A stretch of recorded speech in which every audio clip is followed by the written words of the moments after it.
En el año 99, 1999, hay dos cambios de medio que me interesa hablar brevemente. Uno, el de la señora Julia Otero de Onda Cero y otro el del señor Jiménez Los Santos de ABC. Doña Julia Otero, como usted sabe, era la locutora estrella de Onda Cero, como lo es ahora, con una diferencia, que en ese momento ganaba, cosa que era no. O sea, cuando muere doña Encarna Sánchez, quien lidera la tarde de la radio es doña Julia Otero en Onda Cero con un programa que se llamaba la radio, yo creo que era la radio de Julia, ¿no? No es Julia en la Onda como se llama ahora. Pero como usted sabe, llegó el Partido Popular, llegó Telefónica, podemos seguir disimulando si queremos, pero bueno, y compró Onda Cero y una de las decisiones que tomó fue prescindir de doña Julia Otero. Se prescinde de Julia Otero, que estaba en las tardes, para traer a Marta Robles. En las noches se pasa a Concha García Campoy al fin de semana y se le coloca a usted al frente de... Correcto. Bueno, Onda Cero sufrió una convulsión. Onda Cero era la emisora de la ONCE, de la Organización Nacional de Ciegos. Había seguido una política muy determinada y efectivamente tenía unos postulados pues, más próximos a la izquierda en aquel momento, cuando Telefónica la compra. Y lógicamente el nuevo empresario decide aplicar sus cambios. Mantiene a Luis del Olmo en las mañanas, pero efectivamente deciden sustituir a Julia Otero, que hacía las tardes, para poner a Marta Robles. En estos medios, pues, en nuestro sector siempre se producen este tipo de cambios de profesionales. Julia Otero se lo tomó a mal y fue cuando dijo aquello de que se ha producido con agostidad y alevosía a mi relevo. Y bueno, pues hubo una protesta por parte de la izquierda que no entendía por qué la habían relevado. Nadie discuta que ejerza el periodismo, que digamos, el entrenador haga la alineación que quiera. Pero lo que en ese momento se insinuaba, quien tomaba las decisiones, no era el director de Onda Cero, sino... o la empresa propietaria Telefónica, sino señalar directamente al gobierno. El entrenador decide qué jugador sale al campo y cuál se queda en el banquillo, y entonces el empresario, por el motivo que sea, por voluntad propia o inducido por otros, no lo sé, toma sus propias decisiones. Hay directivos de Telefónica de esa época con los que he hablado que me dicen que directamente lo ordenó el secretario de Estado de Información del Partido Popular, que era don Pedro Antonio Martín Marín. Te han dicho que hablé con Martín Marín, me dijo que no tuvo nada que ver. También puedo ponerlo, tengo los testimonios de las dos partes, pero doña Julia Otero está convencida de que sí. De hecho, yo creo que lo puedo poner ya. Pero no voy tanto por ese lado, sino por la actitud de los medios cuando eso se produce. Eso se produce en agosto. La mejor fecha para despedir a alguien, dicho sea de paso. Porque en agosto, al final, como que ocurre todo muy rápido, ¿no? Y oficialmente, el argumento que dio Telefónica para cargarse a la locutora más escuchada de la radio de la tarde es que su programa era demasiado elitista, demasiado cultural y que no querían algo más cercano a la calle. Sí, mi relación con Julia Otero fue muy cordial desde el primer momento. La decisión de prescindir de los servicios de Julia Otero fue tomada por el Consejo de Administración de Onda Cero, no por mí. Un programa elitista e intelectualmente elevado. Dijo exactamente eso. Nunca se lo agradeceré lo suficiente. Es una campaña de marketing maravillosa. Tiene razón. Hecha siendo líder por ser un programa elitista e intelectualmente elevado. A lo mejor para él era demasiado elevado, pero a mucha gente lo entendía y lo escuchaba. Es una decisión ilógica y es una decisión irracional por completo. Pero es que el mercado no les importaba. Piensa que estamos hablando de dinero ajeno. Es decir, Telefónica, que es una compañía pública, es privatizada unos pocos años antes, por tanto, todo lo que van a hacer es con dinero público. Pero a Julia Otero sí que es una persona que no acaba de encajar, me gusta, y yo creo que ahí sí que hubo más presiones de tercero, porque saliera como un secretario de Estado de Comunicación muy relevante, que era Pedro Antonio Martín Marín. Era el secretario de Estado de Comunicación. Y era un secretario de Estado de Comunicación que era de esa mentalidad antigua que abusa de que soy el secretario de Estado de Comunicación. No hubo jamás la más mínima indicación para que cesaran o pusieran a ningún otro periodista. A los periodistas lo que les gusta es ser mártires, pero mártires importantes. O es que Julia Otero o Pedro Antonio Martín se creen dueños absolutos de su puesto permanente. Mire usted, usted tenía un contrato, terminó ese contrato y los dueños de esta casa deciden si usted sigue con ese contrato o no. El mentiroso es Martín Marín, entre otras razones, porque él sabe perfectamente que a mí no se me había acabado el contrato. Tenía todavía en vigor un año entero de contrato que, por supuesto, me tuvieron que abonar completo. Es decir, tuvieron que pagar un año completo de ese contrato y perder el liderazgo de la audiencia, porque creo que el programa pasó de ser el primero a ser el tercero o el cuarto en una sola oleada de gente. Bueno, el EGM, ya sabes. Pero bueno, esa es otra historia, no del EGM. Pero bueno, que puede ser verdad, ¿eh? O sea, que no digo que no. Simplemente estamos aquí ya con las justificaciones. Yo es que creo que cuando se cesa una persona, en un momento de que cambia la presidencia o lo que sea, el dar motivos, o sea, el dar una explicación pública no te puede traer más que problemas. Y más esta explicación que al final es como diciendo, eres líder, pero me parece que tu programa es demasiado intelectual y elevado, así que quiero llegar a una audiencia un poco más estúpida o más tonta que no la tienes cogida esa, porque tendrás mucha audiencia, pero los tontos te los has dejado. No sé, no le encuentro una razón a ese argumento. Y creo que es verdad, tiene razón, le hace una campaña en marketing brutal. La cambiarían por cualquier tema ideológico, de claro, intereses. pero así es donde yo quería entrar. Lógicamente, gran parte de la prensa a favor de doña Julia Otero como purgada, ha sido purgada por el Partido Popular. El diario El País fue el que más se solidarizó con doña Julia Otero tras su despido. El columnista don Eduardo Arotecle publicó: no creo que el interés de la Telefónica esté en ganar dinero con radios, televisiones o periodistas, sino en otro tipo de inversiones. Pueden dar otras satisfacciones a otras personas, a otros poderes que les pueden dar satisfacciones a ellos. Puede ser un regalo quitar de encima de alguien la voz libre de Julia Otero.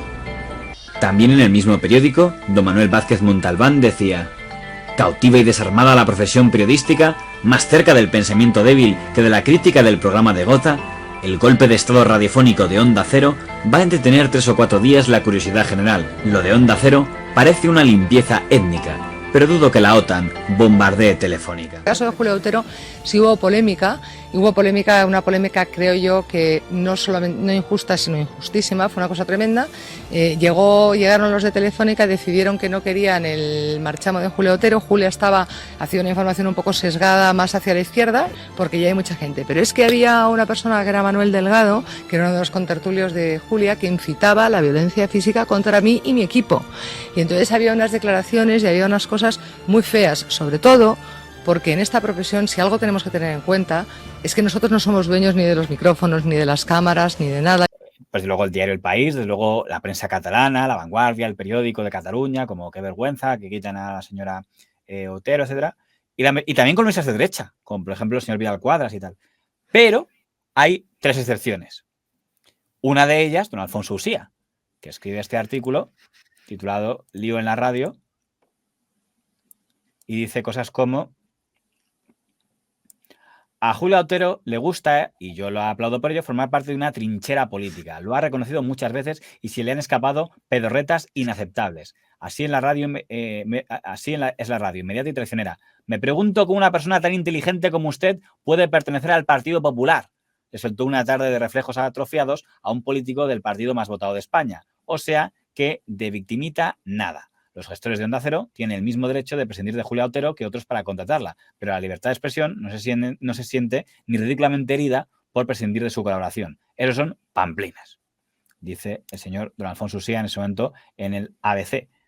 Hay que decir que la señora Otero recordaba bastante bien quiénes eran los columnistas que no la habían apoyado en ese momento en el que la estaban echando de Onda Cero. Los 3 tenores, las únicas 3 personas que escribieron a favor de que a mí me echaran de la radio fueron Jaime Campany, que entonces era el director, Campany, que era el director de Época en aquella época, Antonio Burgos y Alfonso Usía. Ese entrecomillado forma parte de un momento, de una larga entrevista a Alejo Vidal Cuadras, miembro del PP destacado en aquel momento, era Alejo Vidal Cuadras, y forma parte de un momento en que estábamos bromeando. Es decir, que tú sacas de contexto una afirmación así, él empieza a hacer quiebros. Es usted demasiado guapa para ser feminista, dentro de ese contexto. Y yo le dije, hombre, es como si yo le dijera que para ser, es usted muy inteligente. O sea, no recuerdo exactamente, pero fue en un toma y daca humorístico. Descontextualizado, esa frase suena sectaria. Pero si es que el problema de todo esto es la lo que decía, el motivo que da Marín, que le da ella alas para coger esa vitola de mártir, de me echan por esto y no sé qué, tal cual. Cuando todo esto debe ser mucho más natural, como hemos explicado en una pieza anterior. Y es básicamente, hay cambio de dirección, tu forma de pensar, tu ideología o cualquier cosa, tu línea editorial propia no encaja con la línea editorial de la dirección del programa y te vas fuera por muy buena que seas. Ya está. Quiero decir, estamos diciendo Julio Otero que a lo mejor a algunos se les escapa y dicen, no, pero esta mujer ¿cómo era? Ponte que me da Julio Otero es Carlos Herrera y ponte que llega el PSOE. Pues en fin, pues Carlos Herrera se va a la calle. Pero junto al debate sobre el derecho de un propietario a prescindir de un colaborador, usted está eludiendo el tema que yo había puesto en la última parte, que es en un momento de solidaridades, que haya personas como el señor Usía o los otros dos que cita, los señores Caman y Burgos, que digan, pues a nosotros nos parece muy bien, o más que decir muy bien, lo que dice Usía es de victimita nada. Usted no es víctima de nada, usted se ha posicionado, pues si se posicione, que pringue. Le parece que es decir, oye, que poco delicado, la acaban de echar y tú escribes eso. O decir, oye, igual que otros están escribiendo homenajes, yo tengo todo el derecho a escribir, que me parece que tienen todo derecho los de Onda Cero para echarla. Esto a mí me parece de mal gusto hacerlo, porque esto es como cuando ha muerto alguien y con alguna persona lo hablamos, no sé si fue... Vale, tal vez es una comparación un poco bestia, pero entiéndeme, esto creo que no sé si lo hablamos con Carmina Ordóñez, me parece, o con alguien, que cuando murió al poco salió alguien para empezar a decir, bueno, no era tan no sé qué, porque mira, digo, no sé si con Carmina Ordóñez o con... Encarna la llevan masacrando desde que está muerta todos los años. No era Carmina Ordóñez, perdón, era justo con Encarna Sánchez. ¿Quién dijo eso de, a mí es que no me parece para tanto, así que pues yo no la veía, que lo que digo es cállate? Lo siento mucho, ya sé que Encarna era líder en la radio, que de los muertos siempre hay que hablar bien, etcétera, pero yo, como no voy a decir después de muerta Encarna cosas diferentes de las que decía en vida, pues no puedo elogiarla de esa manera. Yo no la conocía de nada, aunque me hacía víctima de sus excesos radiofónicos muchas veces. A mí no me gustaba nada su manera de hacer periodismo, creo que esa es una manera de hacer periodismo que no conviene a la sociedad española, por mucho que comunique con distintos sectores. Yo tampoco puedo decir mucho, ¿no? Yo no la conocía, sé que era un monstruo de la radio y me parece que su periodismo no es lo que me gustaba a mí para nada. No hace falta, no es el momento ahora para ponerla a parir, ya sabemos lo que era Encarna Sánchez, etcétera, etcétera, pero no es el momento. Entonces, creo que es un artículo en este caso que sobra, a no ser que esté utilizando... Bueno, claro, es que como está... El señor Sia diría... Perdón, está aquí escribiendo todo el mundo, la libertad de expresión, el PP está sacando la libertad de expresión por lo que han echado a Otero. Yo afirmo, que es lo que decía Usía, que la libertad de expresión no va a verse menguada porque una señora cambie de una radio, que es lo que venía a decir Usía. ¿Sabes qué pasa? Que a lo mejor se nos está escapando que lo que son las relaciones de Usía con la directiva de, en este caso, de Telefónica, con Marín y con toda esta gente. Entonces, a lo mejor él lo que estaba sintiendo es que estaban atacando a sus intereses, o gente de sus intereses, o gente de su cercanía, o cualquier cosa. Porque es una reacción que yo veo como desproporcionada. Lo que hizo el gobierno del PP es ayudar a la cadena SER.